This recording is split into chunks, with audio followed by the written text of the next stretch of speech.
Why was everyone looking at her like she didn't belong? The morning sun had barely touched the training grounds of Coronado when Lieutenant Commander Arwin Blackwood stood in formation, the only woman in a sea of men.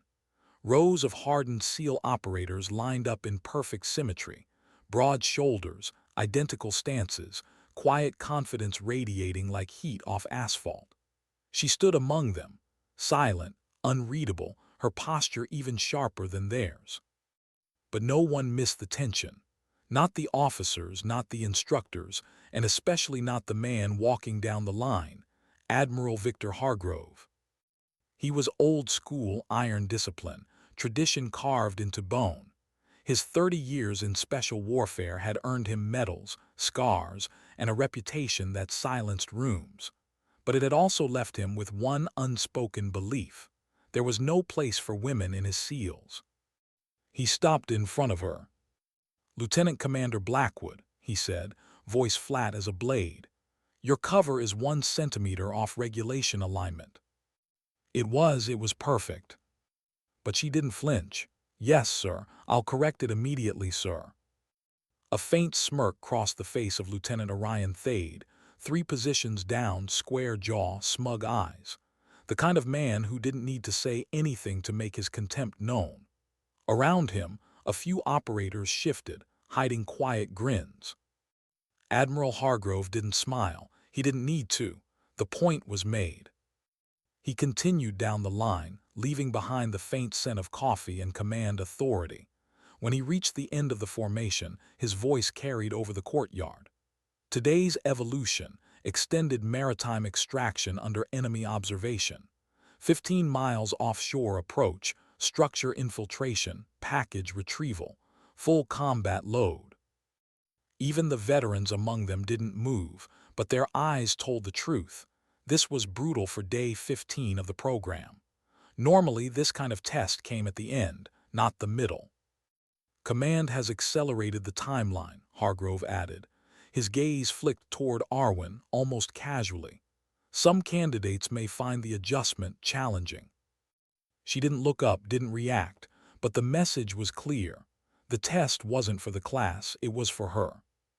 When formation broke, the courtyard buzzed with low conversation. Thade brushed past her shoulder deliberately. "Hope you're a strong swimmer, Blackwood," he muttered.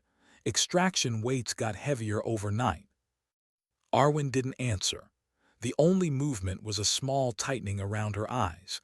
She turned and walked toward the equipment room with mechanical calm. Inside, the room hummed with metallic clatter, operators checking rifles, adjusting wetsuits, slamming lockers. She worked quietly, inspecting every piece of gear like a surgeon preparing instruments. When she lifted her tactical vest, she noticed it immediately. The left side was 2 pounds heavier, enough to drag her off balance in the water. Someone had sabotaged her. She didn't report it. She just redistributed the weight, made subtle adjustments, and resecured the straps. When she looked up, Captain Vesper Reeve was watching from the doorway, naval intelligence insignia gleaming against a black uniform with no rank patches. "Lieutenant Commander," Reeve said softly. "Captain," Arwin replied, tone neutral but eyes steady. There was something unspoken between them, something only a few could recognize. Reeve's presence here was not standard. Naval intelligence didn't mingle with SEAL training, unless the mission wasn't really about training. Outside, the low thrum of rotor blades began to shake the air. As the teams assembled, a communications officer approached her with a secure tablet. "Priority message, Lieutenant Commander. Eyes only." She took it without hesitation, inputting a long authentication code. The message lasted 5 seconds. Whatever it said, she didn't react. She only straightened slightly, shoulders square, eyes focused. When the helicopters lifted off, she was already calculating wind speed, direction, ascent rate. Commander Zephyr Coltrane, seated opposite her, noticed the reflex, the kind that came from years of real combat flying, not training. He'd seen her file. Half of it was redacted. 15 miles offshore, the Pacific looked steel gray, restless under an overcast sky. the kind of water that could drown even seasoned swimmers. The SEALs geared up silently, masks snapping, fins secured. Extraction package is at the northwest corner of the target structure. Admiral Hargrove's voice crackled through the comms. First team to secure and return, it wins priority selection for next month's deployment. A reward and a trap. It wasn't about testing teamwork anymore. It was about competition, about making sure her team failed. Thade's team entered the water first, cutting beneath the surface like sharks. Arwin's followed 30 seconds later. She took point. No hesitation, no wasted movement. Beneath the surface, the world went green and quiet. Bubbles rose and disappeared. She signaled her team, precise hand gestures, not standard protocol but cleaner, faster. Lieutenant Kelwin, the youngest of her group, noticed immediately. These weren't SEAL signals. These were something else, something older. When they reached the submerged structure, a decommissioned oil platform, Arwin halted. Her team waited for the usual call: surface recon, positioning, synchronized entry. Instead, she made a single gesture none of them recognized and slipped into the darkness alone. She didn't hesitate, didn't look back. Inside, visibility dropped to 5 feet. Metal groaned under the tide. Sensors blinked red in the gloom, training minds, laser trip lines, motion detectors. She moved through them like she'd built the system herself. Every movement deliberate, each turn precise. She didn't trigger a single sensor. Her team followed, bewildered but trusting. By the time they reached the core chamber, they weren't alone. Thade's team was already there, the package in his hands, his grin visible through the rebreather. Then the water shifted. No one could say exactly what happened. Later, every debrief contradicted the other. But in that instant, visibility dropped to 0 and the current twisted unnaturally. When it cleared, Arwin's team had the package, and Thade's men were searching for ghosts. When they surfaced, dripping and gasping, Admiral Hargrove's voice came over comms, tight with restrained anger. "Time differential is minimal," he said. "Unconventional tactics suggest poor adherence to established protocols. The mission parameters prioritize successful extraction, Admiral," Arwin replied evenly. "Not methodology. Protocols exist for a reason, Lieutenant Commander. Creativity doesn't win wars, discipline does." She held his stare across the deck. "Understood, sir." From the observation rail, Captain Reeve watched silently, her face unreadable. When their eyes met, it wasn't the look of an officer and subordinate. It was a signal. That night, as the operators gathered for the evening briefing, Commander Coltrane stood at the front. "The culmination ceremony will be held at the end of this phase," he announced. "Those who pass will receive their official call sign." At the word call sign, Thade's smirk returned. "Some traditions are earned, not given," he said just loud enough for her to hear. Coltrane ignored it. "Admiral Hargrove will present the designations personally in front of SOCOM representatives. This is a milestone in your careers. Conduct yourselves accordingly." As the group dispersed, Captain Reeve intercepted Arwin in a quiet corridor. Her tone was low. The Admiral made his position clear. Arwin's eyes flicked toward her. "Has he compromised the operation?" "No," Reeve replied. "He's behaving exactly as predicted. The final assessment comes at the ceremony. All parameters remain unchanged." "And the package arriving tomorrow?" Arwin asked. "On schedule, 7 years to the day." For a moment, neither spoke. There was something buried in that silence, memory, guilt, or maybe resolve. "Will you maintain position?" Reeve asked finally. "Until the mission is complete," Arwin said. Neither woman noticed Lieutenant Kelwin at the end of the hallway, half hidden in shadow. He'd overheard just enough to know something was wrong, and that whatever Blackwood was doing here, it went far deeper than training. The next morning, the exercises grew harsher. Extra weight on her loadout, reduced rest, intentional isolation during planning briefings. The Admiral's quiet vendetta spread through the ranks like oil on water. Still, she performed flawlessly, never perfect enough to invite suspicion, never weak enough to fail, just precise, calculated restraint that made her presence almost invisible. During a planning session, Thade deliberately cut her out of the conversation, then criticized her lack of input during debrief. Hargrove, observing, nodded. Operational awareness requires initiative, he said. Some officers seem more comfortable following than leading. Coltrane frowned but stayed silent. All teams achieved objectives, he said evenly. Blackwood's team had the lowest casualty projection. Projections, Hargrove dismissed, aren't reality. Later, as the teams prepped for a night infiltration drill, Kelwin approached Arwin. "Commander," he said quietly, "that maneuver at the oil platform, I looked it up. It's not in any SEAL manual. Where did you learn it?" She continued adjusting her gear. "Improvisation, Lieutenant." "With respect, that wasn't improvisation. It was practiced. Who taught you?" She met his gaze calmly. "That information is classified beyond your access level." Before he could answer, Thade strode in with his squad, tone dripping arrogance. "Sharing secrets, Blackwood, or just explaining why you'll need extra time tonight?" She didn't react. "Discussing equipment configurations, Lieutenant." He looked her over, eyes narrowing. "That's not regulation loadout." "It's within acceptable parameters," she said. "Approved by Commander Coltrane." His jaw tightened. "Just because they lowered standards to let you in doesn't mean you belong here." Kelwin shifted uncomfortably, but Arwin didn't move, didn't blink.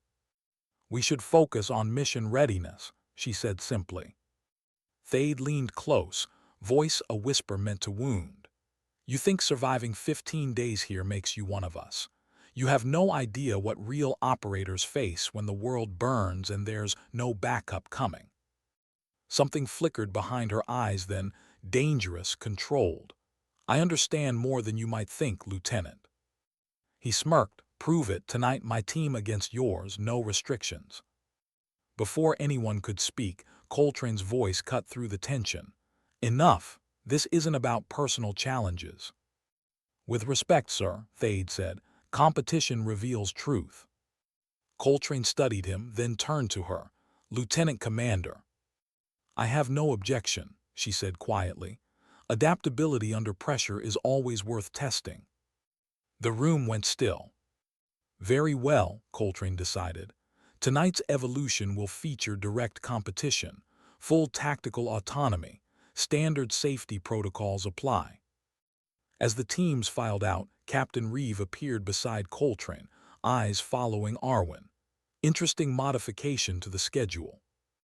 "Not my call," he said, "but sometimes pressure reveals more than plans." "Indeed," Reeve murmured, "sometimes that's the point." Outside, the last light of day faded over the Pacific. The air smelled of salt and fuel, and as Arwin adjusted her gear beneath the floodlights, she looked calm, too calm. Whatever she was hiding, whatever she'd endured before this moment, it was about to surface. Because some missions weren't fought for rank or recognition. Some were fought in silence, for truth no one else would ever know. The forest was silent, too silent for training. Even the wind seemed to hold its breath as the two SEAL teams descended by rope into the dense darkness below. No moon, no starlight, just the sound of steel cables humming and boots landing on wet soil. "Blackwood's team, insert complete," a voice said over comms. Admiral Hargrove's reply came cold. "Proceed to objective." Both teams moved through the tree line, Thade's team cutting straight toward the simulated enemy communication center. Textbook, aggressive, loud enough to be seen on every tactical monitor. Arwin's team didn't move at all.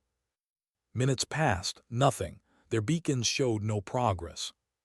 "Blackwood's team appears stationary," Hargrove said, leaning over the glowing tactical screen in the command center. "Perhaps the terrain's proving too much for her." Commander Coltrane studied the map quietly. Or she's gathering intelligence before committing. Or she's stuck, Hargrove said, and too proud to call for help. Captain Reeve didn't respond. Her gaze remained on the screen, but the faint tension around her jawline said she knew better. At the 1-hour mark, Thade's team had advanced 70% toward the target. Smooth, calculated, everything by the book. They'll reach the objective 30 minutes ahead of Blackwood's team, Hargrove said, sounding almost pleased. Exactly as expected. Then the alarms blared. The entire simulation grid went red as the enemy communications center detected Thade's approach. On screen, a wave of simulated security forces converged on his location. His team scrambled into defensive positions, comms crackling with confusion. "What happened?" Hargrove barked. "Did they trip a sensor?" Coltrane leaned closer to the monitors. "Negative. They were detected through comm intercept, not movement." As they spoke, new alerts appeared on another section of the screen. Security systems inside the compound were failing in sequence, doors unlocking, cameras looping, sensors going dark. "They're already inside," Coltrane said softly. "Blackwood's team, but how?" Their location beacons hadn't moved, yet somehow they'd breached the target. "Impossible," Hargrove muttered. "No one bypasses that system without triggering the alarms." Captain Reeve's voice was calm. "Perhaps she didn't bypass them, Admiral. Perhaps she rewrote the parameters." Within minutes, the simulation ended. Arwin's team had secured the target and extracted cleanly.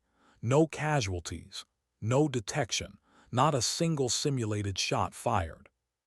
Thade's team, still pinned under enemy fire, barely managed to retreat. The command room fell silent, except for the hum of the monitors. "I want a full debrief," Hargrove said, voice tight. "That evolution was compromised." When the operators returned, the tension in the debriefing room was thick enough to choke on. Hargrove sat at the center table, fingers pressed together like a man waiting to strike. Arwin stood in front of the display screen, dry, calm, her posture immaculate. "We used a non-standard insertion technique," she said.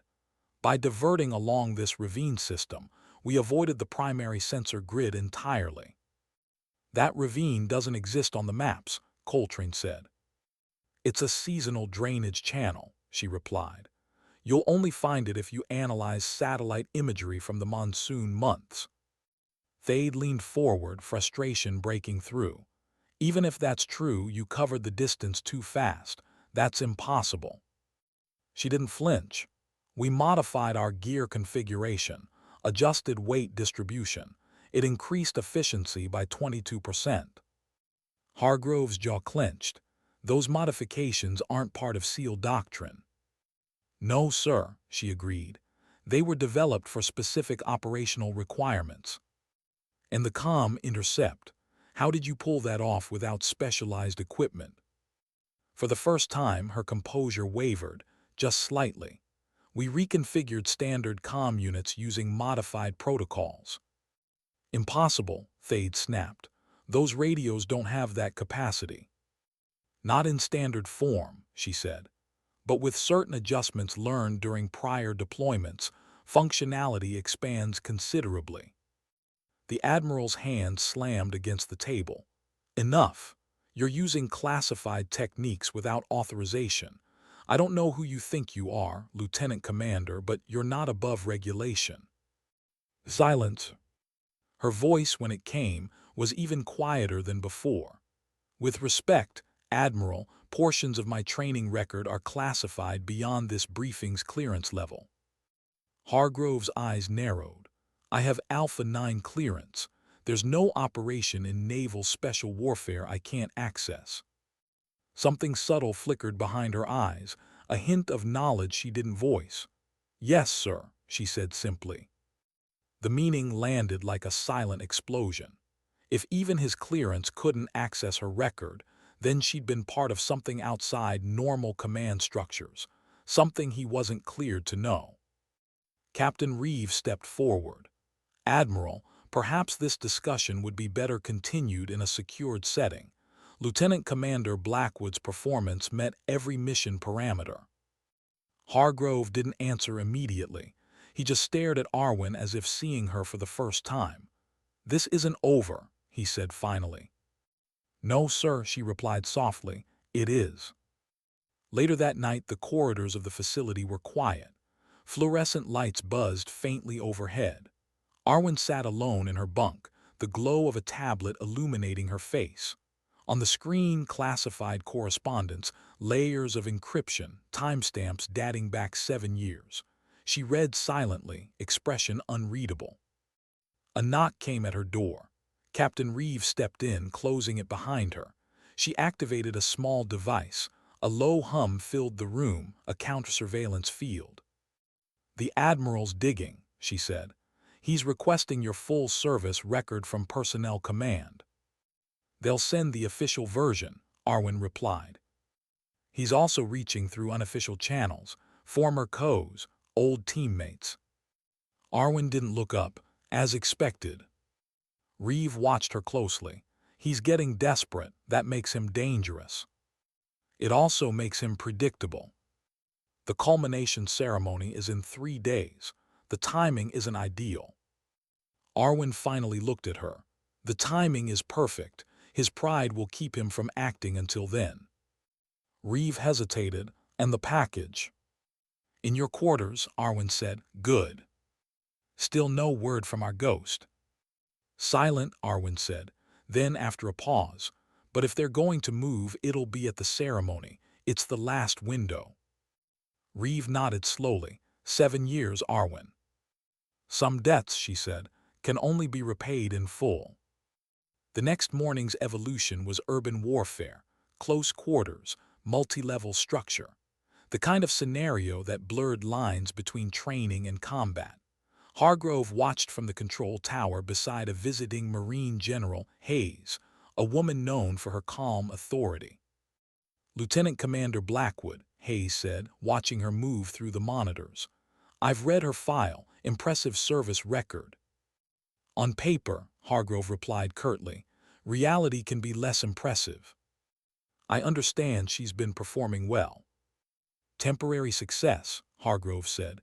"Controlled environments aren't real combat." Hayes didn't respond, she just watched. Then the alarm screamed. Smoke filled the screens. Red warning lights flashed. Technicians shouted over each other as systems overloaded. "What's happening?" Hargrove demanded. "Malfunction in the training grid," one officer said. "The simulation fire protocols activated actual incendiaries." "Evacuate the structure," Hayes ordered. "Negative," the technician said, pale. "Lockdown triggered, doors sealed. Only manual override from the control node inside can reopen them."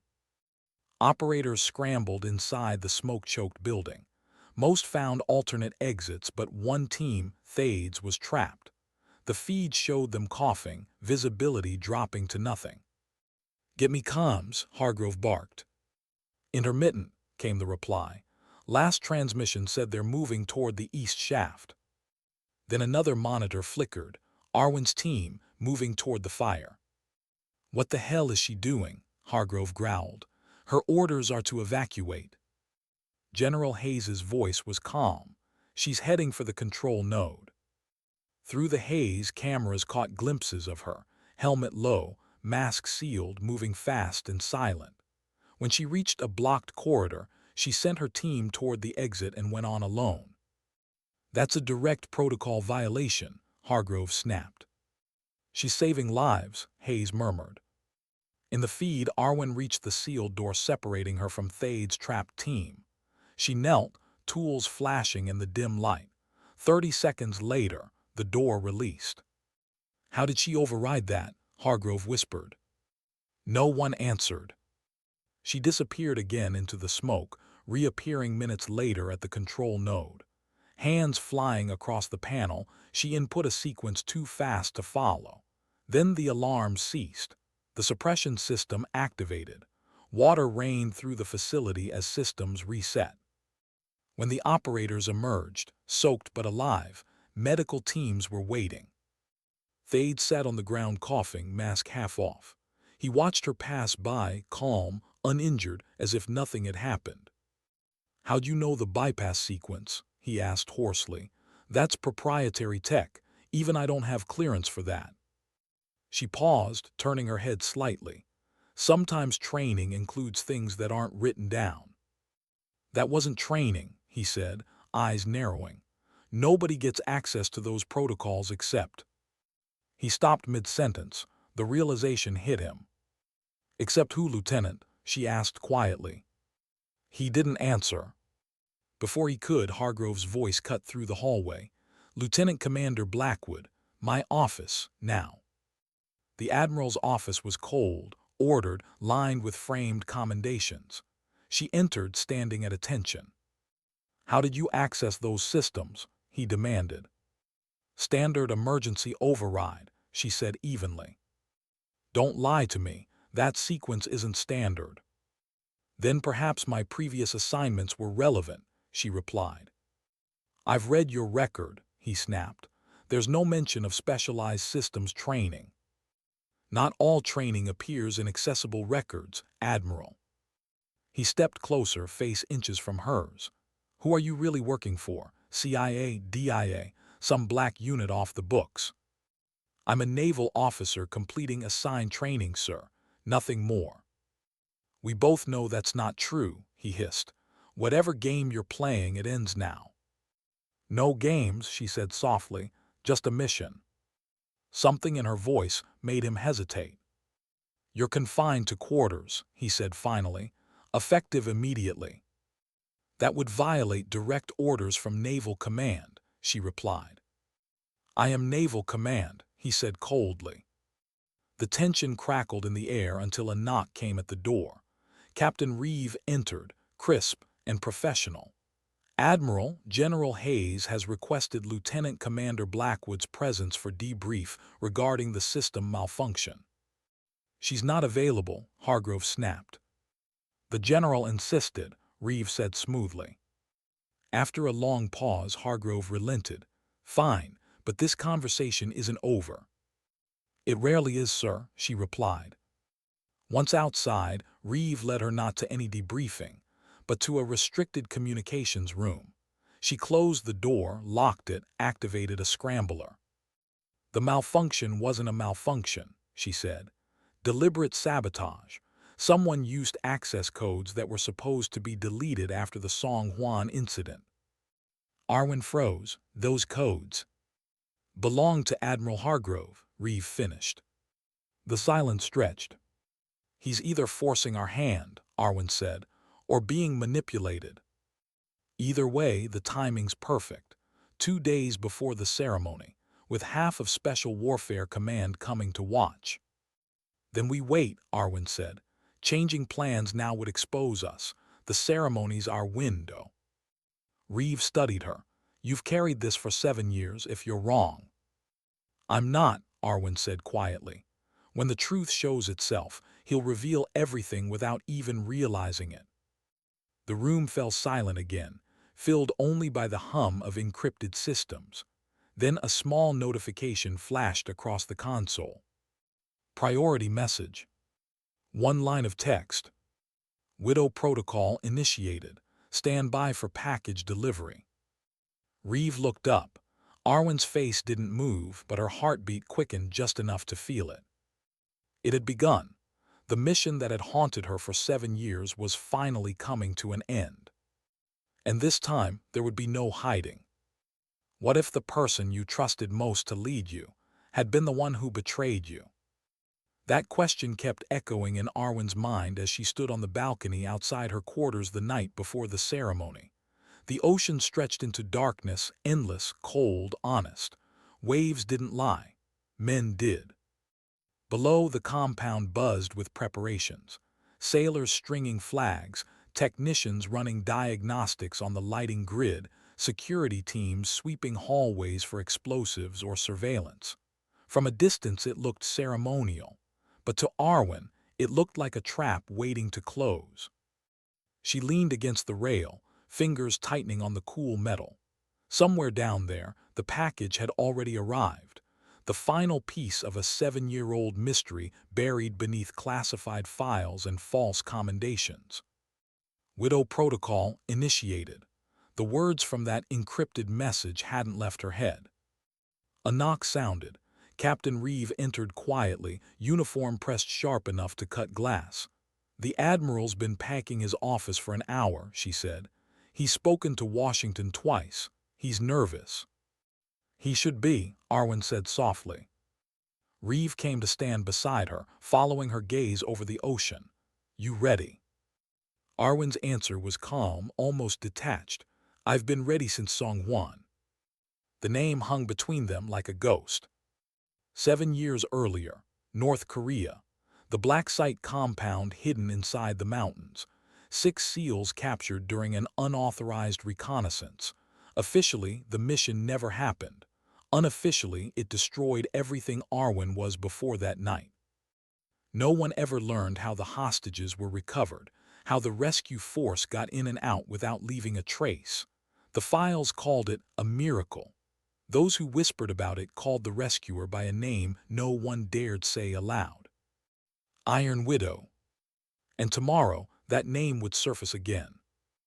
Morning came hard and bright. The California sun hit the parade ground, glittering off the sea beyond the base fence. Sailors in dress whites lined the pathways. Command cars arrived one after another. Admirals, generals, foreign attachés, men and women who represented the invisible machinery of power. Inside the main hall, technicians adjusted spotlights over the stage where a ceremonial trident glimmered above rows of chairs. Everything gleamed: polished floors, pressed uniforms, perfection rehearsed to hide fear. Arwin waited in the staging room with the graduating operators. Her uniform was immaculate, her movements measured, her expression unreadable. Only Lieutenant Kelwin, seated beside her, noticed the faint rhythm of her thumb tapping against her leg. 5 beats, pause, 2 beats. A code. One used in covert extractions. "You okay, Commander?" he asked quietly. "I'm fine," she said. Then, after a pause, "Whatever happens in there, maintain discipline. Observe before you act." He nodded, though he didn't understand. Outside, Admiral Hargrove stepped to the podium. Cameras flashed. Applause rippled through the hall like an obedient tide. "For over 60 years," he began, voice firm, "naval special warfare has represented the pinnacle of courage, precision, and brotherhood." Brotherhood, he used the word deliberately. "The integration of women into special operations has brought new challenges," he continued, drawing polite laughter from parts of the crowd. "But the standards remain unchanged. Excellence must be earned." His eyes scanned the rows of operators until they found her.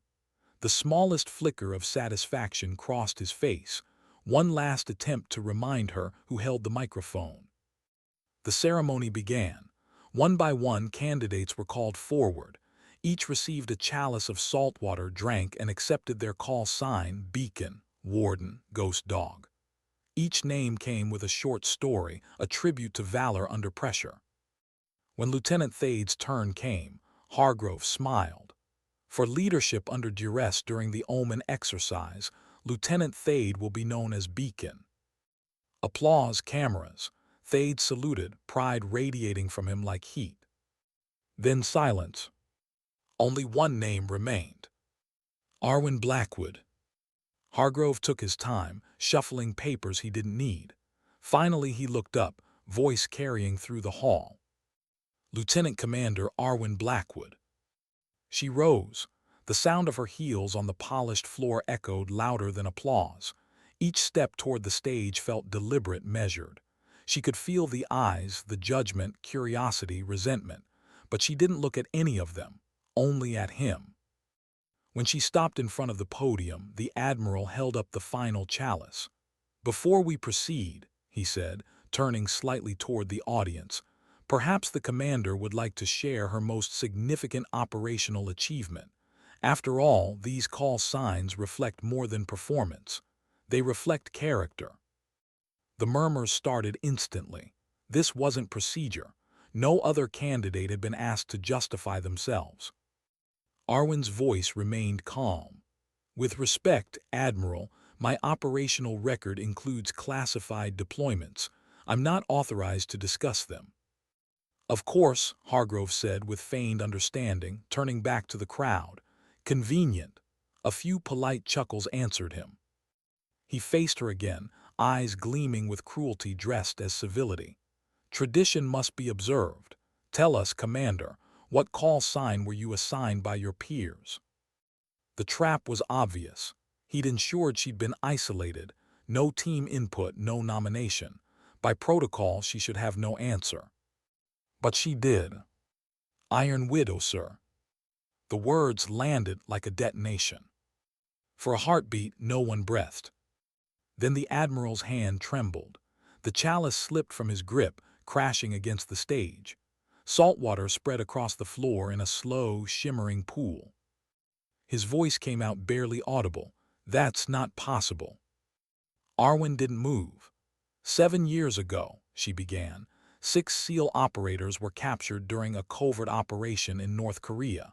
Official rescue efforts were abandoned after their presence was deemed too politically dangerous. Whispers swept through the audience. Song Hwan. Everyone knew the rumors. No one knew the truth. Those men were extracted, she continued, by a field operative with the designation Iron Widow. Color drained from Hargrove's face. His hand gripped the podium. Stop, he said quietly.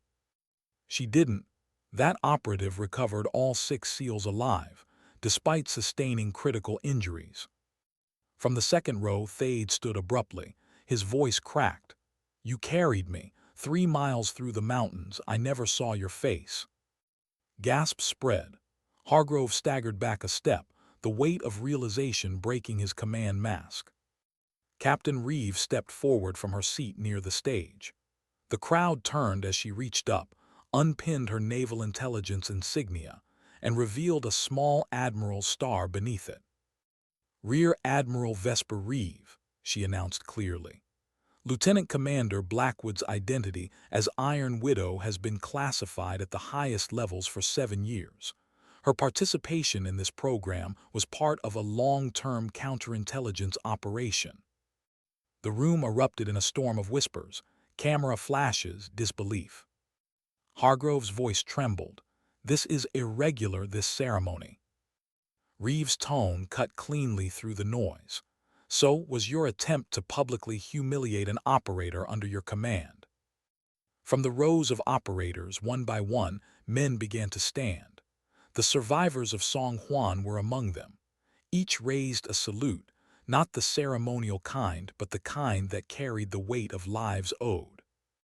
Thade stepped forward, his voice rough with emotion. She saved us, every one of us. Within moments, the entire hall was on its feet. The silence that followed wasn't empty, it was reverent. Admiral Hargrove sank into the chair behind the podium, his face gray. Arwin looked at him, the calm in her eyes no longer defensive but absolute. Permission to address the assembly, Admiral Reeve. Granted, Commander. She faced the hall. 7 years ago I made a promise to the men I carried out of that mountain. I promised I'd find the person who compromised their mission, no matter how long it took. She reached into her uniform and removed a small brooch, black metal shaped like a spider, a red hourglass gleaming at its center. She pinned it visibly to her collar. That investigation ends tonight. Every gaze in the room followed hers as it turned slowly toward Hargrove.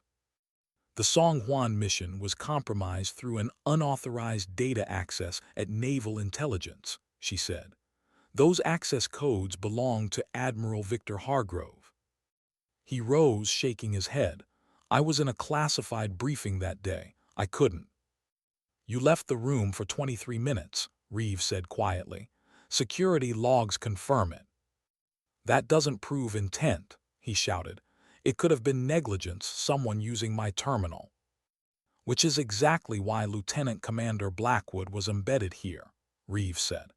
To observe your behavior when confronted with the operative you nearly killed through that negligence. The Admiral looked around wildly, at the officers, the cameras, the faces that no longer held deference. You can't prove anything.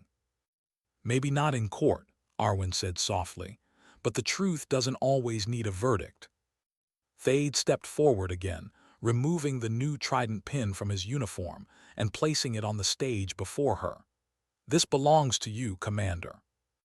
One by one, others followed, metal clinking softly as pins collected at her feet like small medals of conscience. General Hayes stood from the front row, her voice carrying across the stunned silence. It appears, Admiral, that your operators know exactly who earned the right to lead them. Reeve nodded once. Lieutenant Commander Arwin Blackwood, call sign Iron Widow. You have completed the Advanced Combat Leadership Program with distinction. She opened a small case, a trident insignia modified with a crimson hourglass. By authority of Naval Special Warfare Command, you are hereby designated the first female operator of the Naval Special Warfare Development Group. Applause broke, not polite but fierce, alive, the kind born from truth finally unburied.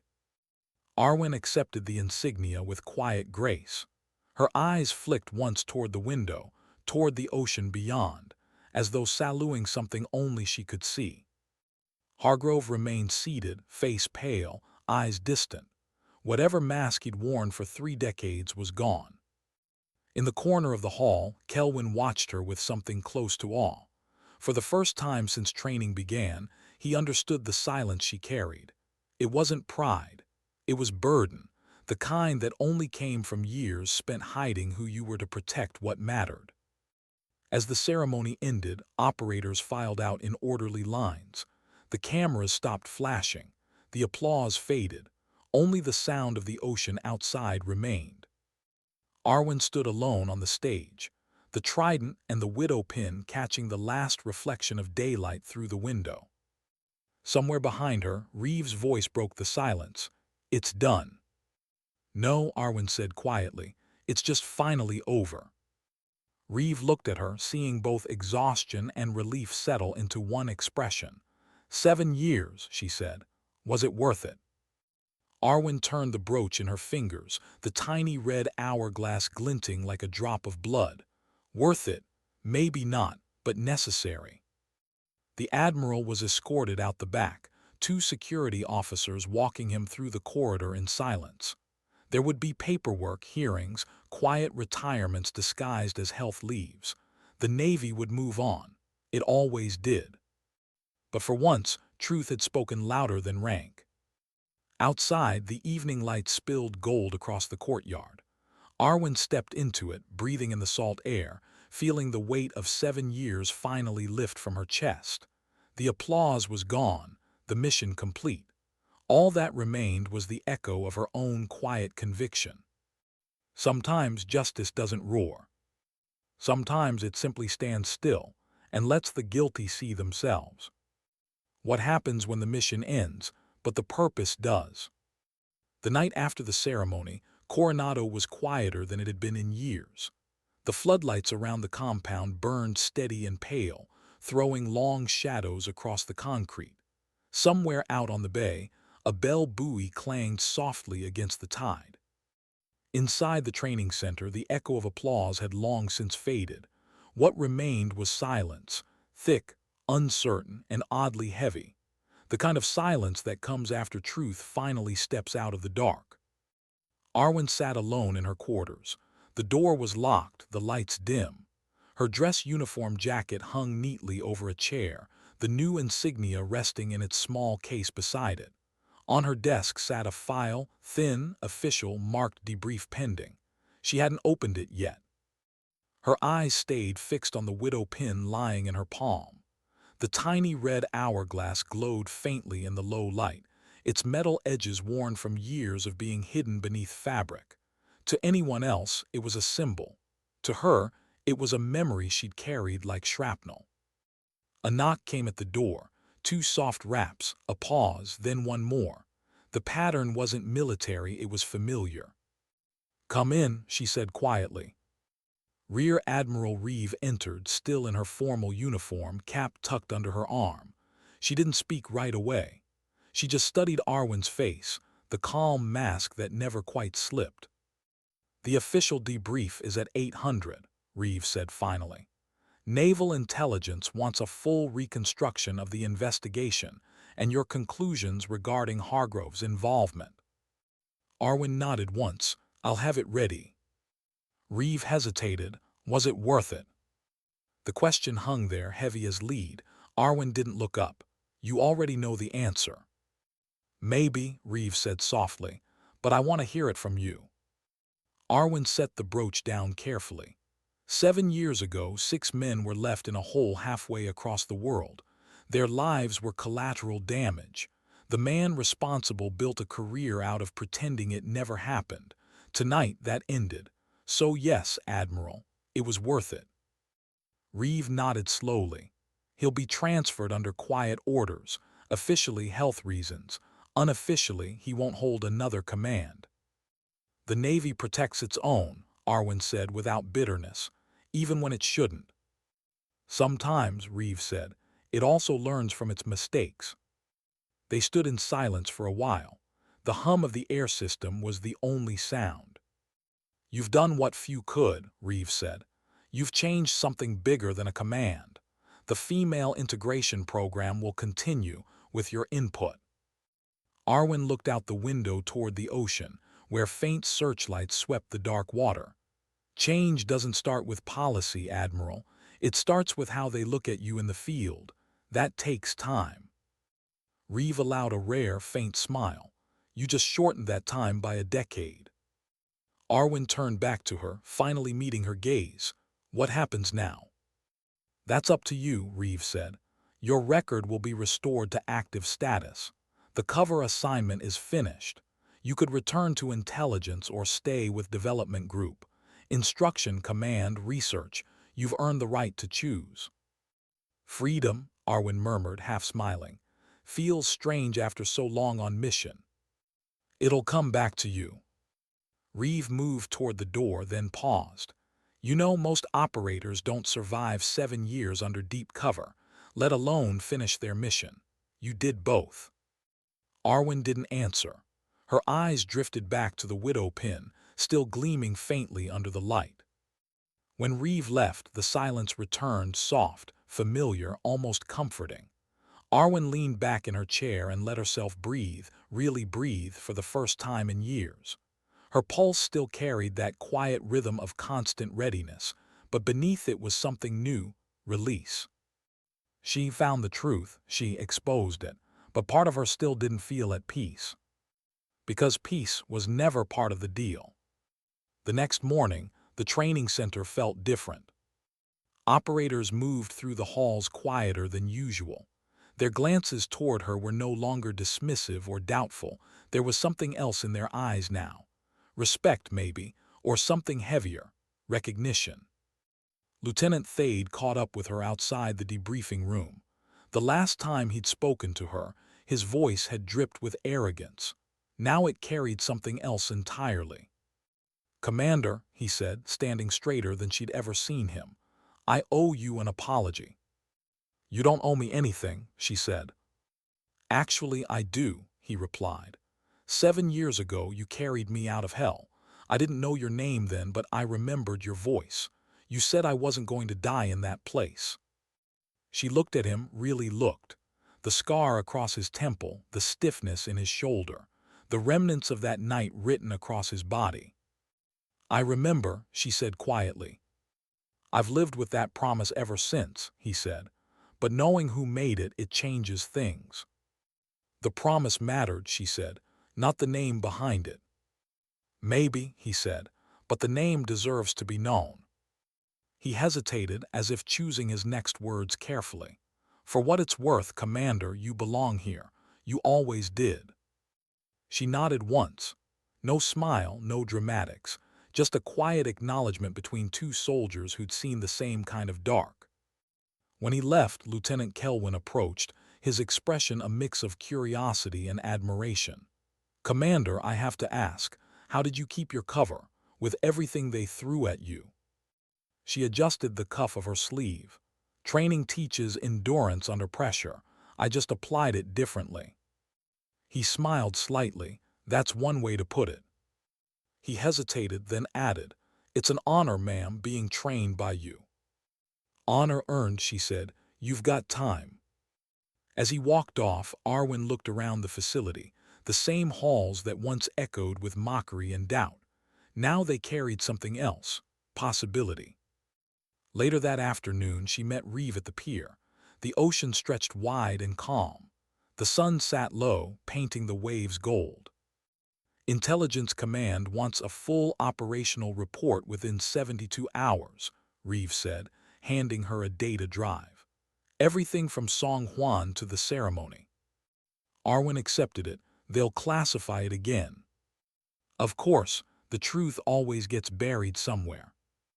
And what about the operators? Arwin asked. The ones who followed Hargrove's lead. Most of them were just reflecting command tone, Reeve said. People repeat what they see rewarded. That changes now. Arwin watched a group of young sailors jogging along the shore, their voices blending into distant laughter. They'll forget my name soon enough. Maybe, Reeve said, but not what they saw, and that's better. The breeze caught Arwin's hair, pulling a strand across her face. She brushed it away absently. For a long time, neither woman spoke. The sound of waves filled the pause. You ever think about what comes after? Arwin asked quietly. Reeve glanced at her. After what? After purpose. Reeve's smile was small but genuine. You'll find a new one, people like you always do. People like me, Arwin repeated. The ones who survive what should have broken them. Arwin's gaze drifted to the horizon. Maybe that's the problem, she said softly. Survival becomes habit. You forget how to live. Reeve didn't argue. She just looked at her for a moment, then said quietly, You'll remember. Give it time. They stood together in silence, two soldiers who'd carried too many secrets for too long, watching the sun sink behind the waves. Weeks passed, the headlines came and went. Historic milestone, first female DEVGRU operator. Controversy and change at Coronado. The world moved on. But inside Naval Special Warfare Command, something subtle had shifted. The next intake of candidates included two female lieutenants, both graduates of the toughest screening program in the country. No protests, no headlines, just quiet inclusion the way it should have been all along. And standing at the front of their first briefing was Lieutenant Commander Arwin Blackwood. Her uniform bore the new insignia, trident crossed by a crimson hourglass. The widow pin rested proudly on her collar, no longer hidden. This program will test every part of who you are, she told the assembled operators. Not just your strength or endurance, but your capacity to trust, to lead, to fail, and to recover. You'll be judged by your choices, not your background. Her voice was steady, but her eyes carried something deeper, hard-won truth. Excellence, she said, doesn't have a gender. It has a cost, and every one of you will pay it before you earn this insignia. From the side of the room, Lieutenant Thade, now her assistant instructor, watched with quiet respect. The man who once mocked her now stood as her second. After the briefing, as the new class dispersed, Kelwin approached again. Commander, he said, I've been meaning to ask. That night in North Korea when you went in alone, how did you know it could be done? She looked at him for a long moment before answering. I didn't. Then why go? Because it had to be done, she said simply, and sometimes that's enough. He nodded slowly, understanding more in that moment than words could teach. When he left, Arwin stepped to the window. Outside, recruits ran drills under the afternoon sun. The same grounds, the same sea breeze, but everything was different now. The mission that had consumed her life was over. But the purpose, the one buried beneath duty and loss and silence, had only just begun. She reached up and touched the widow pin on her collar. The small red hourglass caught the light. For years it had been a secret mark of pain. Now, it was something else entirely, proof that the underestimated could not only endure but lead. Behind her, the room stood empty. Ahead of her, the sound of the ocean whispered like an old friend. She closed her eyes and let the sound wash through her, carrying away everything she no longer needed to hold. Sometimes dignity doesn't shout. It doesn't demand recognition. It simply stands, quiet, unbroken, and undeniable. How do you rebuild a life that was never yours to begin with? Arwin still hadn't figured that out. 2 months after the ceremony, the compound felt both familiar and foreign. The walls were the same, the sea still whispered at night, the rhythm of drills and debriefs still ruled every morning. But her place within it, her identity, had shifted in ways she couldn't yet define. The Navy called her Instructor Blackwood now. Not covert operative, not embedded intelligence asset, just a name and rank that finally matched the reality. It should have felt freeing. It didn't. Most days began before sunrise. She'd walk the perimeter as the mist rolled off the Pacific, boots crunching against gravel, hand around a metal coffee mug that was always too hot to hold but too necessary to let go. From the observation deck, she'd watch the recruits, young, sharp, full of arrogance and fear they hadn't learned to hide. Every one of them reminded her of someone she used to be, or someone she'd lost. The mornings were quiet. The quiet was dangerous. That's when the ghosts came back. She still dreamed of Song Juan. The cold tunnels, the smell of burned wiring, the low hum of the generator beneath the mountain. 6 men chained, starved, broken, and her own hands shaking as she picked locks in the dark, one by one. Some nights she still heard their whispers echoing through sleep. "Widow, don't leave us." She never had, but her mind still hadn't left that mountain either. It was early afternoon when Reeve called her in. The Admiral's office was minimalist as always, clean lines, faint scent of salt and coffee, the Pacific visible through glass. "Sit," Reeve said. Arwin complied, posture perfect out of habit. "There's been discussion at command," Reeve began, tapping a thin folder on her desk. "Your file's being considered for reassignment." "Reassignment," Arwin repeated. "Development Group wants you full-time at Dam Neck," Reeve said. "Training doctrine. They're calling it applied hybrid warfare methodology. Basically, they want your brain on paper." Arwin smiled faintly. "Theory, not field work." "You've done enough field work for a lifetime." "Maybe." Reeve leaned back. "You disagree." "I don't know if I remember how to live without an objective." Reeve's expression softened. "That's not uncommon. You've been mission-oriented for so long, you've forgotten what rest feels like." "Rest doesn't come easy when you've trained yourself to expect betrayal," Arwin said quietly. The Admiral studied her. "Do you trust anyone now?" A long pause. "Some," Arwin said finally. "Enough." "That's a start." Reeve pushed the folder across the desk. "Think about it. No deadline. If you want to stay here, the instructor billet's permanent. The decision's yours." Arwin rose, tucking the folder under her arm. "That's the strangest part, Admiral." "What is?" "Having a choice." Reeve smiled slightly. "Freedom always feels strange at first." That evening, the mess hall was louder than usual. Operators, instructors, and recruits crowded long tables. Someone was celebrating a promotion, maybe 2. The kind of noise that once would have grated on her nerves now almost felt normal. Arwin sat alone at the edge of the room, a tray half-finished in front of her. Lieutenant Thade approached, balancing a mug of coffee. "Mind if I sit?" he asked. She gestured to the empty seat. He sat, glancing around the room. "Funny, a year ago I wouldn't have imagined us eating at the same table." "People change," she said. "Some faster than others," he admitted. They sat in comfortable silence for a while. Then Thade said quietly, "There's something you should know. I got contacted by one of the Song Juan survivors, Chief Halpern. He's living in Virginia now. He's writing a letter to the families. Closure, he said. Arwin nodded. He was the one with the burned hands. Yeah, he said something in his letter reminded him of you.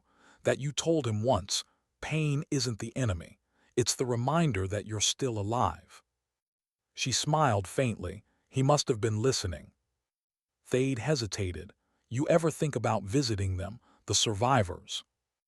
I did once, she said. Then I realized they'd moved on. They don't need to see a ghost. You're not a ghost, Thade said. Maybe not, she murmured. But part of me still belongs to the mountain, the part that made me Iron Widow. He studied her for a long moment. You know, he said softly, they called you a legend after you disappeared. We used to tell rookies that story during deployments. The one about the phantom operator who saved her team and vanished into the smoke. And now I know legends are just people who have suffered longer than most and learned to live with it. She looked at him, meeting his eyes. You've learned faster than you think, Lieutenant. He smiled. Maybe I had a good teacher. That night, Arwin walked the shoreline outside the base. The waves hissed against the rocks, the air sharp with salt. For the first time in years, she wasn't thinking about operational schedules or encrypted comms, just the sound of her own footsteps. She reached the old pier at the far end of the property, off limits now, weathered by time. The boards creaked beneath her boots. Out here, the city lights faded to nothing. Only the sea and the stars remained. She leaned on the rail and closed her eyes. The wind carried fragments of memory, gunfire, static, the echo of men's voices, the crackle of a burning mountain. She whispered something under her breath, words no one else could hear. Maybe a prayer, maybe an apology. Behind her, footsteps. She turned, hand instinctively resting near her sidearm. But it was only Reeve approaching slowly, a coat draped over her shoulders. Couldn't sleep either, Reeve asked. Old habit, Arwin said. The quiet gets too loud. Reeve stepped beside her, watching the dark horizon. You know, when I pulled your file 7 years ago, I didn't think you survived the first year undercover. I didn't either. What kept you alive?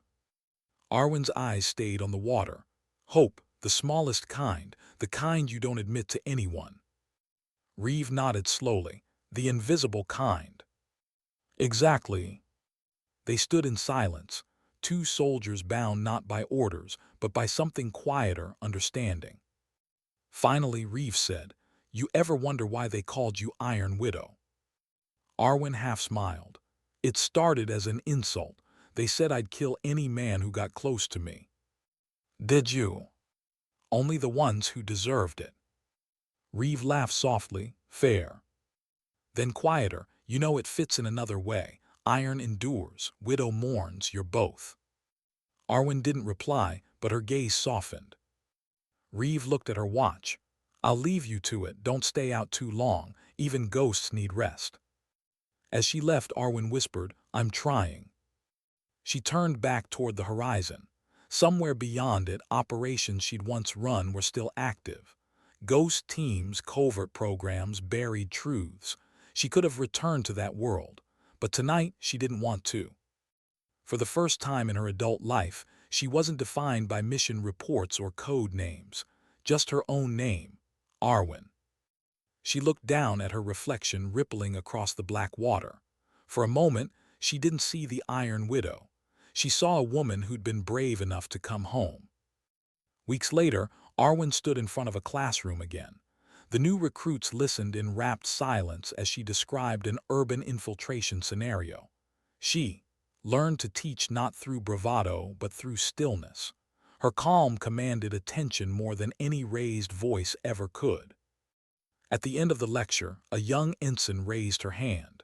Ma'am, what do you do when you've followed every protocol and things still go wrong?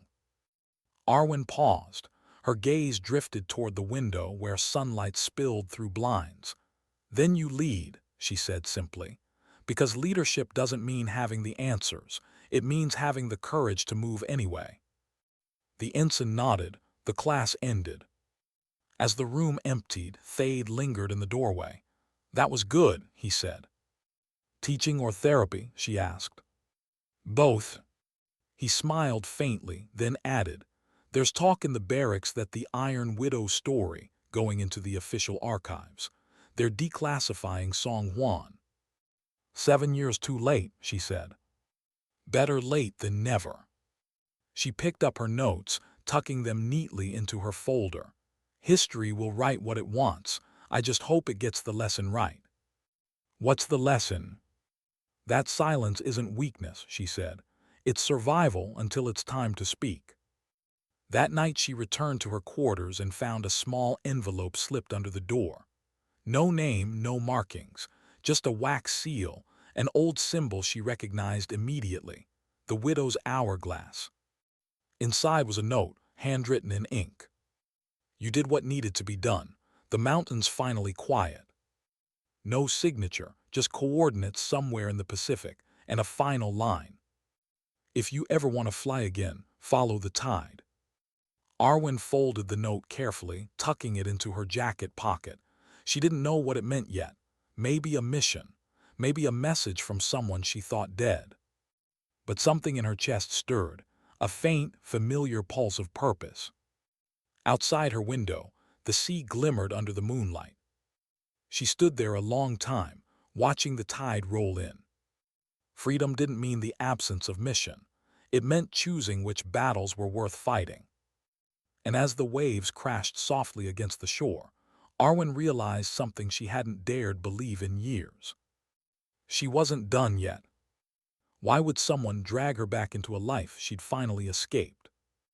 That question haunted Arwin as she stared at the coordinates written on the note. They weren't random. She knew that immediately. The numbers fell into a familiar rhythm, the way only Black Ops coordinates did, a pattern used by a program that wasn't supposed to exist anymore. Latitude 13 degrees 24, longitude 146 degrees 59. Somewhere in the western Pacific, near Guam, near nowhere. For 3 nights she didn't act. She taught her classes, ran drills, pretended the note didn't exist. But every time she closed her eyes, she saw it, the handwriting, the seal, that simple phrase, "The mountain's finally quiet." No one else knew those words.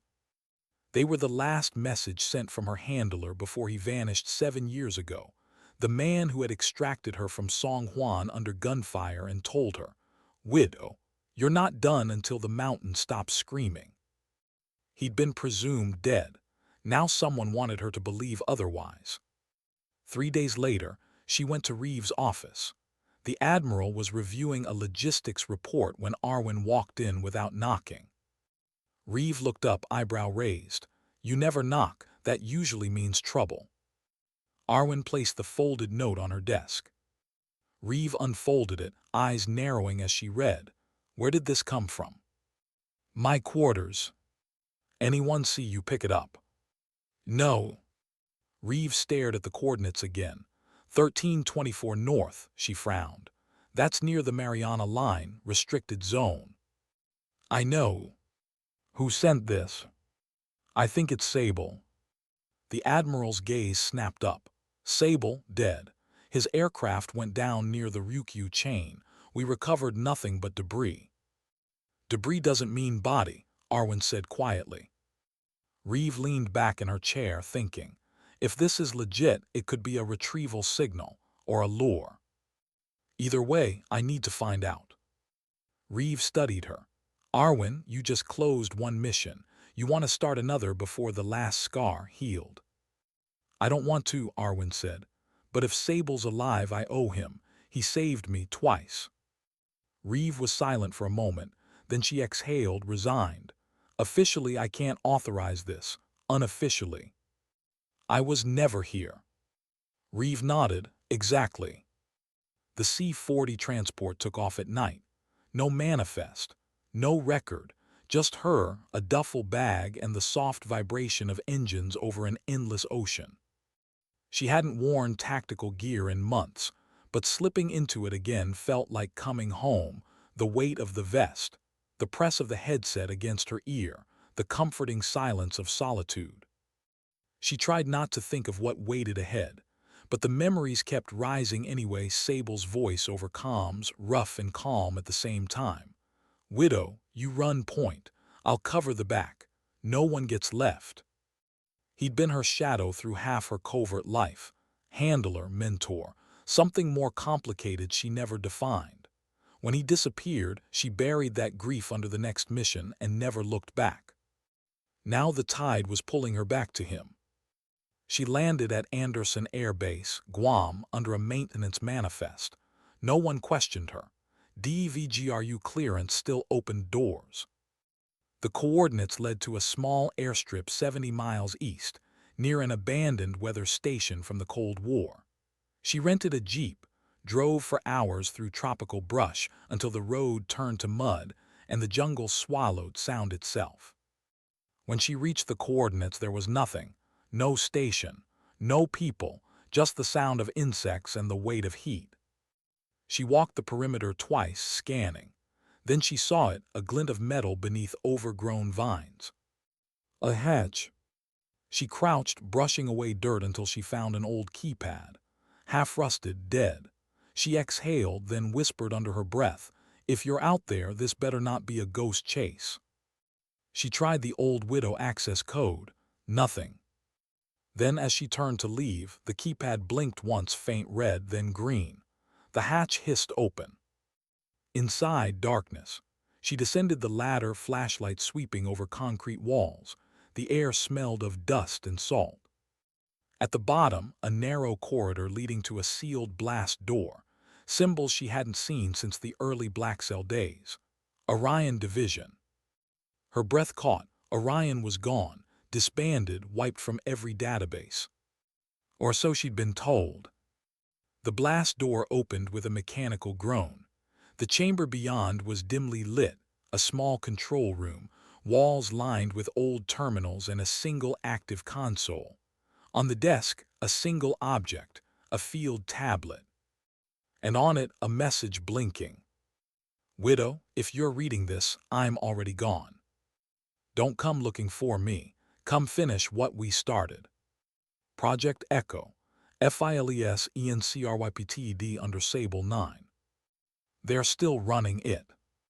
Her pulse slowed, then steadied, that familiar surgical calm that only came when the world stopped making sense. She connected the tablet to her drive. A stream of data appeared, fragments of satellite footage, mission logs, encrypted comms. Then one frame froze. A cargo ship, unmarked, drifting in the South China Sea. Date, 2 months ago. The ship's code matched one she knew too well, the same supply line used during Song Juan. The past wasn't dead, it had just changed nameplates. She stared at the screen for a long time, then whispered, "They rebuilt it." When she returned to the jeep, night had fallen. The jungle hummed with cicadas. She set up a small comm relay and transmitted a single encrypted burst toward Coronado. It reached Reeve's private channel. "Package confirmed. Sable's dead, but they're moving something. Codename Project Echo, request verification." Reeve's reply came 6 minutes later. "Acknowledged. No record of Echo. Proceed cautiously. Extraction available at 600. Arwin stared at the screen. No record meant one thing, they were still hiding it. She shut the relay off and leaned back against the jeep, eyes on the stars. For years she thought her war ended the night she unmasked Hargrove. But now she understood he'd only been one branch of something larger. The real enemy was the silence between the lines of classified files. And silence had always been her battlefield. She drove back toward the coast through the night. The jungle was endless, the road winding like a scar through the dark. Around midnight, headlights appeared behind her, distant, steady. At first she ignored them. Then she noticed they weren't fatting on turns. Whoever they were, they knew this terrain too well. She cut her lights, veered off the road into the trees. Engine off, silence. The other vehicle slowed, stopped where she'd turned. Two silhouettes stepped out, tall, armed, moving with military precision. Not locals. Arwin crouched low, drawing her sidearm. She waited, listened. One of them spoke quietly into a comm. The words were faint but unmistakable. Widow confirmed. Her pulse quickened. Whoever these men were, they weren't here to negotiate. When the first one moved toward her jeep, she fired once, silence shot clean. He dropped without sound. The second dove for cover, returning fire. Muzzle flashes tore through the trees. She moved sideways, fast and silent, flanking through the brush.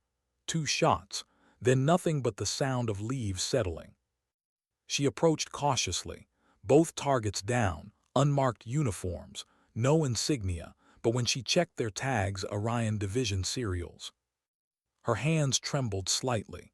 She hadn't killed an Orion operative in years, and now here they were chasing her again. She exhaled slowly, wiping sweat from her forehead. You should have stayed buried. She retrieved what she could, a data key from one of their belts, stamped with the same sigil she'd seen on the bunker door. She pocketed it and returned to the jeep. She didn't drive back to base. She drove toward the shore. By dawn, she reached a small fishing village on the northern coast.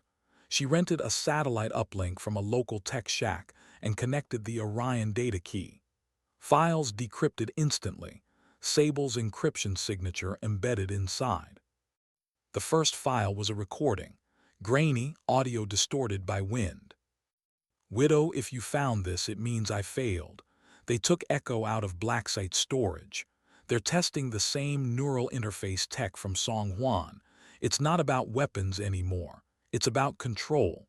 The human mind. The Widow protocol was just the beginning. Static, then silence. Her throat tightened. Sable had been investigating their own past and died trying to stop it from repeating. She leaned back, staring at the horizon.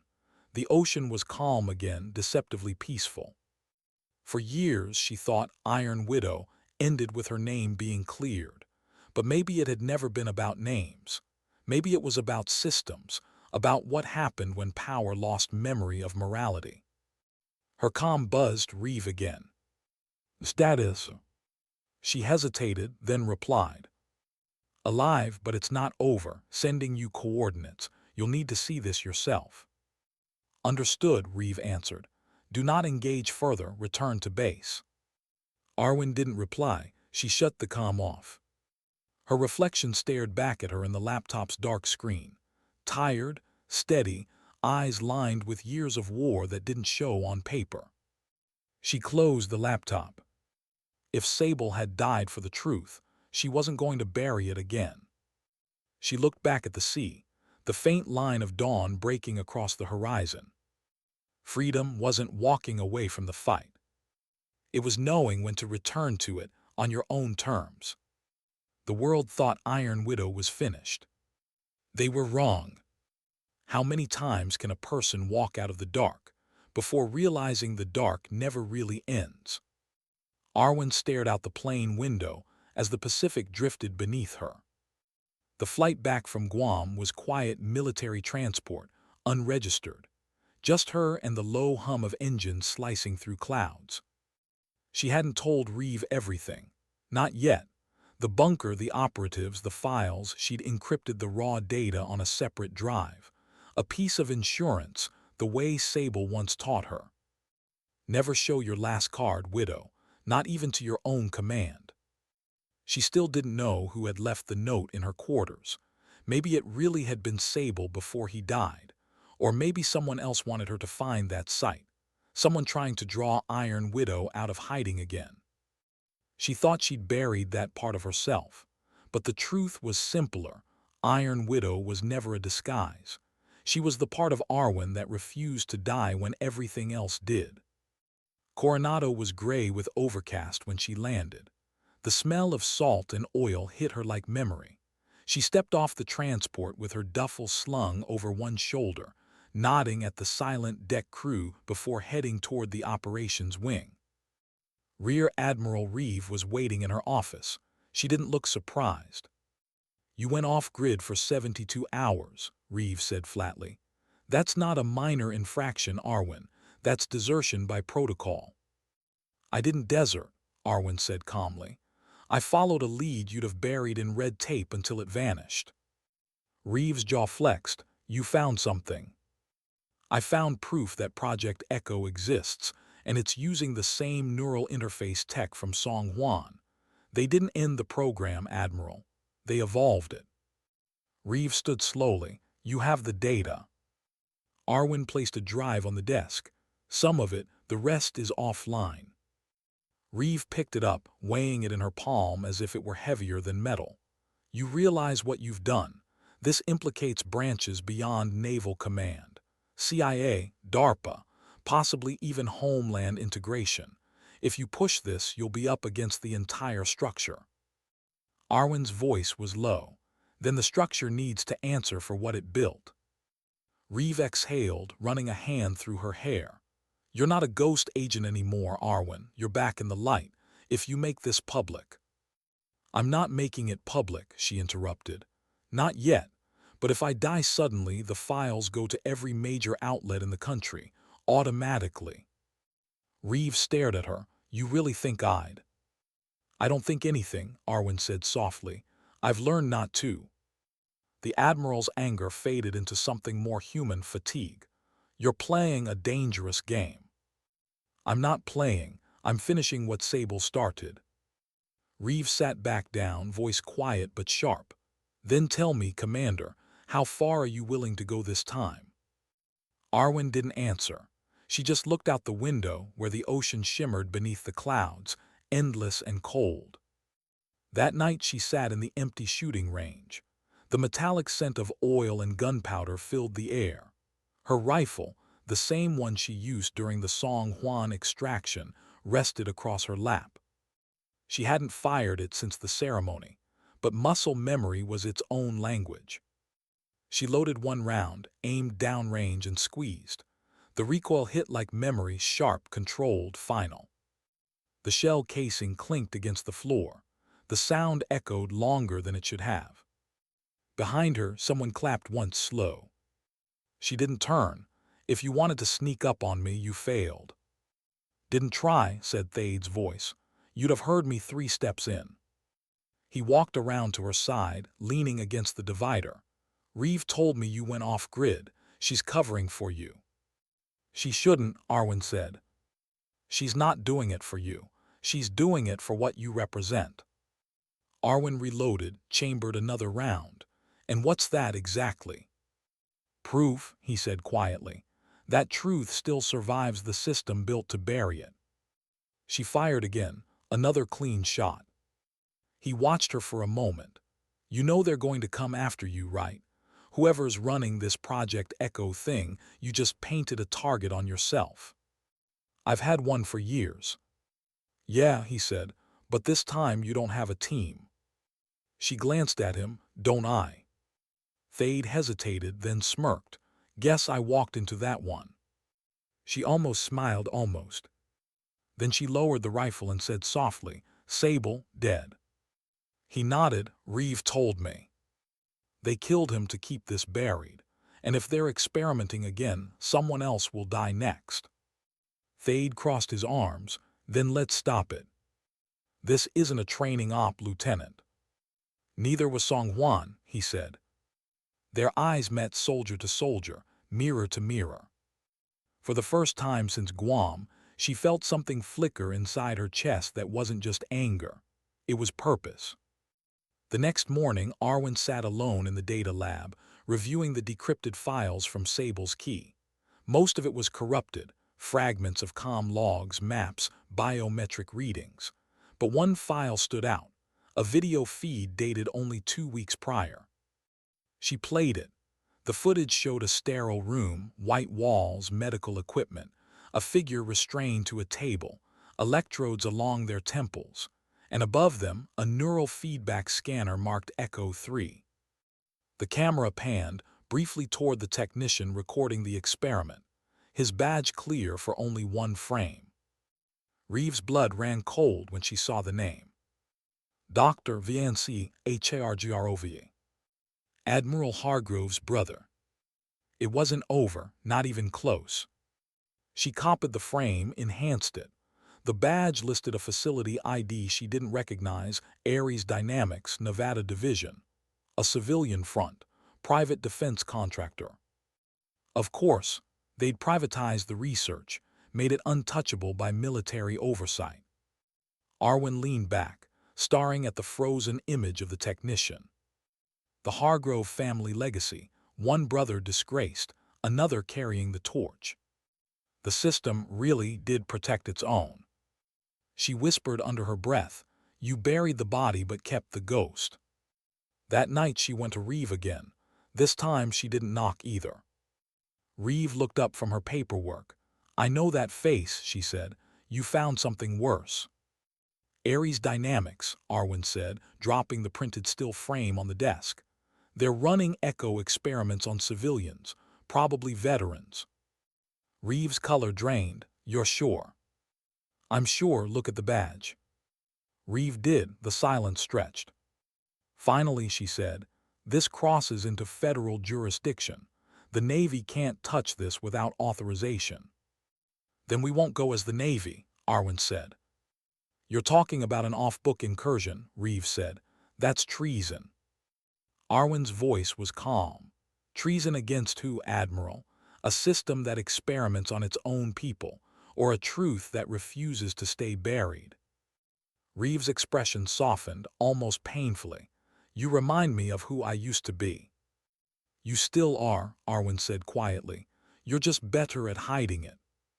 Reeve closed her eyes briefly, then nodded once. "All right, but you'll need a team."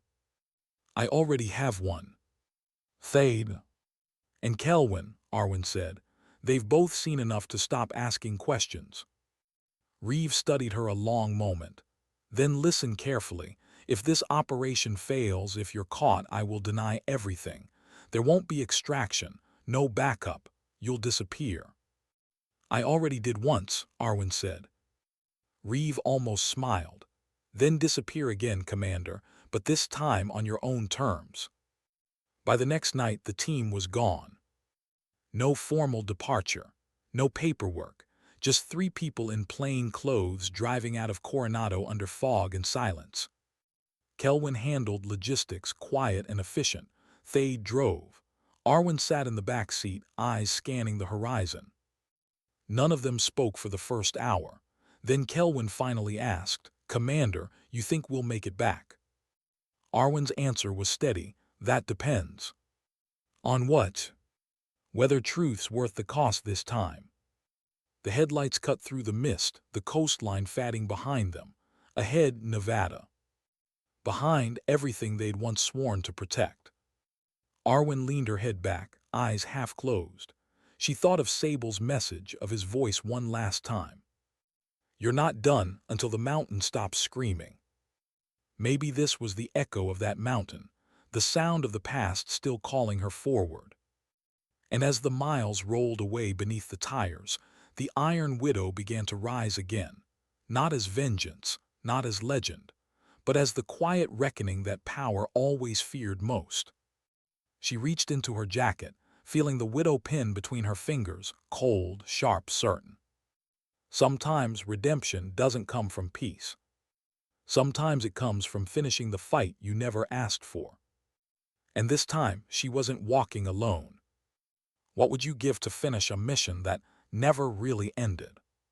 For Arwin, the answer was simple: everything she hadn't already lost.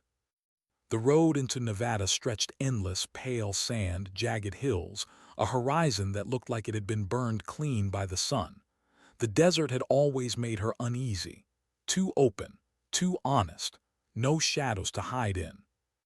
By the second day, the convoy signs began to appear: U.S. Department of Energy, Federal Restricted Zones. But the coordinates from Sable's drive pointed farther south, past even the map boundaries. The site wasn't on any record because it wasn't meant to exist. Ares Dynamics, an empty name on paper, but in practice, the private limb of something much darker. "Satellite image coming up," Kelwin said, adjusting the portable console in the backseat. Looks like a decommissioned airfield, but the heat signatures say otherwise. Heavy generator output, active night shifts. Arwin studied the screen. They buried it under a fake hangar, classic Orion architecture. Any idea what we're walking into? Thade asked, keeping his eyes on the road. Arwin's voice was low, steady. We're walking into the future someone thought they could control. They arrived at dusk. The air smelled of ozone and iron. The abandoned hangar loomed silent under the orange glow of sunset. No guards visible, but she could feel the surveillance eyes, infrared motion sensors, buried tripwires. They parked half a mile out and approached on foot. EMP in position, Kelwin whispered, kneeling beside a patch of brush. 50-yard pulse radius, 30-second blackout. Arwin nodded, on my mark. The desert wind howled. A faint rumble echoed from the base generators. Then, now, Kelwin triggered the device. The world went dark. In 30 seconds of blackout, 3 shadows crossed the sand, slipped through a side vent and vanished inside. Inside the hangar, the silence was surgical. Rows of inactive drones, consoles glowing faint blue, air thick with sterilized cold. It didn't feel like a military facility. It felt like a laboratory pretending to be one. Arwin motioned left. Thade took point. Kelwin covered their flank. They moved deeper, passing glass corridors that revealed glimpses of something wrong. Sealed chambers, medical tables, neural scanners humming faintly. Then they reached the central room. Arwin froze. Dozens of pods lined the walls, transparent, human-sized. Inside each, a person lay unconscious, electrodes along their skulls. Their eyes twitched beneath closed lids as if dreaming. Kelwin's voice trembled. Oh my God, these are soldiers, veterans, some still in uniform. Thade stepped closer, face pale. What the hell is this? Arwin read the label above one pod. Echo Subject 12, Cognitive Loop Induction Trial. Her hands tightened.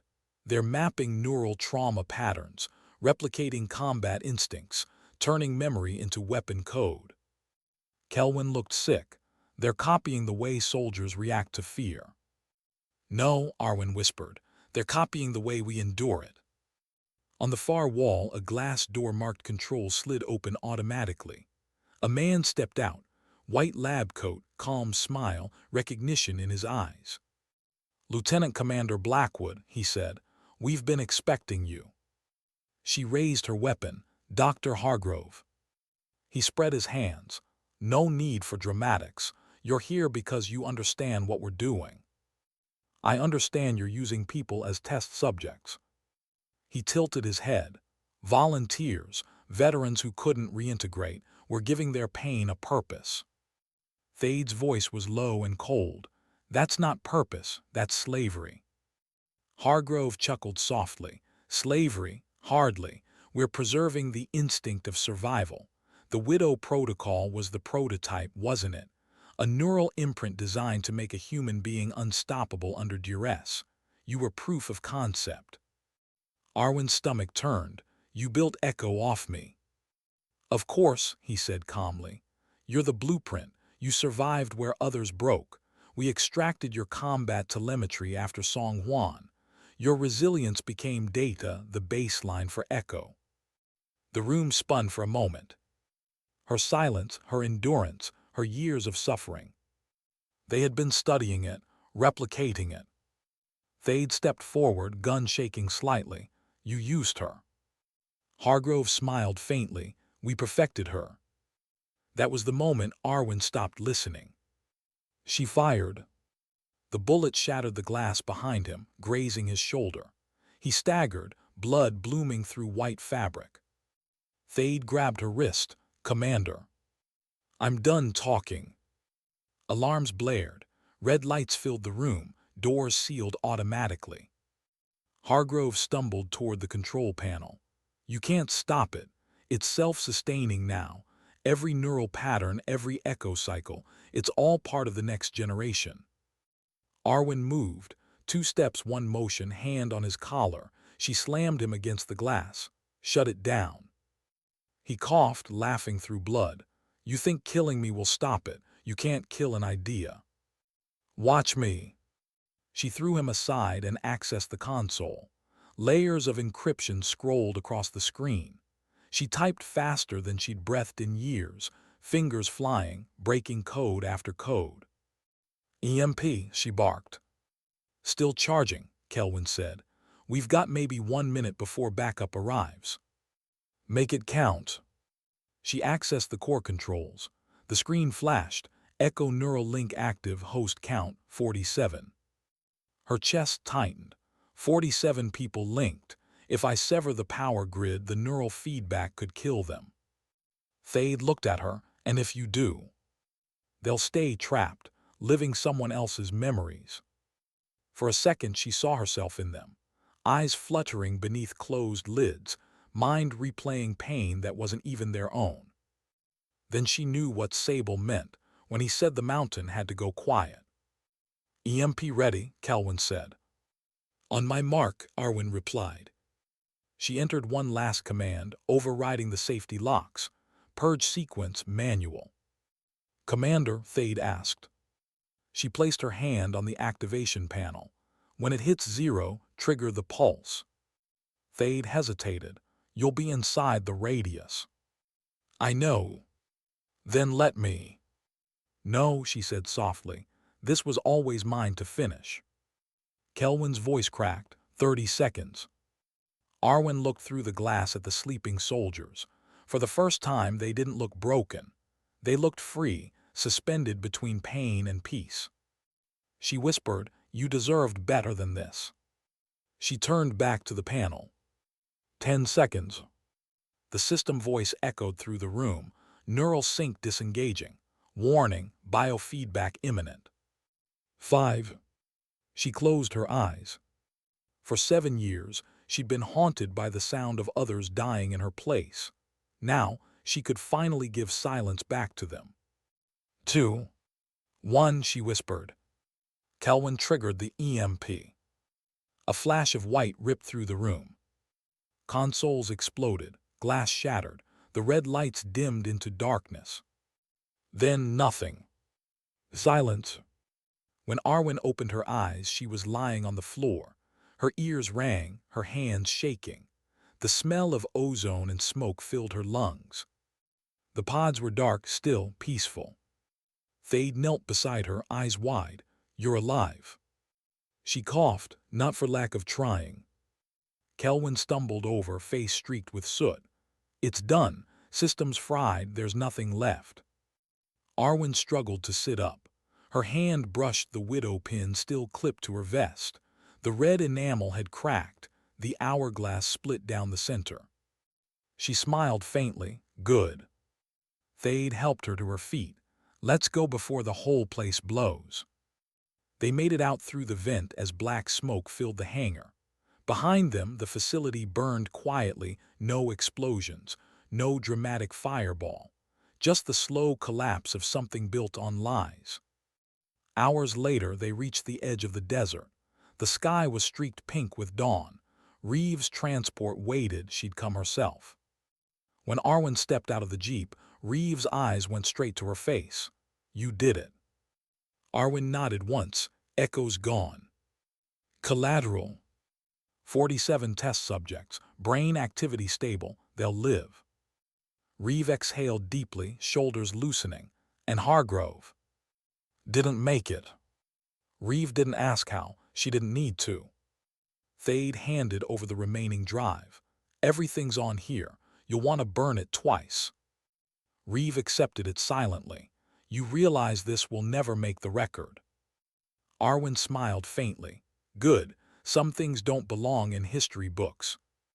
Reeve studied her, this woman who defied systems, survived ghosts, and dismantled a secret no one was supposed to find. What now? Arwin looked at the sunrise.